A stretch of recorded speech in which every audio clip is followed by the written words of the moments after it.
सोलापूर शहर पोलीस आयुक्तालयाच्या हद्दीत गेल्या अनेक महिन्यांपासून नागेश कोलारी, गुलमोहर चॅम्पियन सुयोग, जय मल्हार पॅराडाईज, विनय रसिक, राजश्री हे सर्व अवैध डान्स बार रात्री 11 पासून सकाळी 6 वाजेपर्यंत सरकारी नियम धाब्यावर बसवून बिनधास्त चालू आहेत.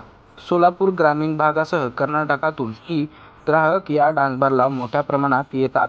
तसेच या डान्स बारमध्ये सराईत गुन्हेगारांचा वावर जास्त असल्याने या ठिकाणी हाणामारीचे अनेक घटना घडल्या आहेत.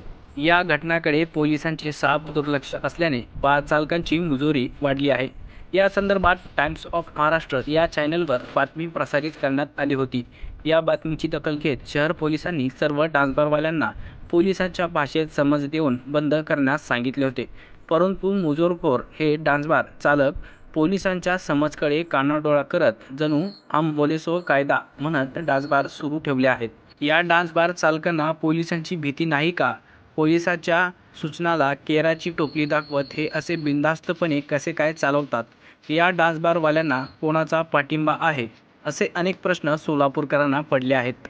असो, या डान्सबार चालकावर कर्तव्यदक्ष पोलीस आयुक्त एम. राजकुमार कधी कारवाई करणार हे पाहणे सोलापूरकरांसाठी महत्त्वाचे ठरणार आहे.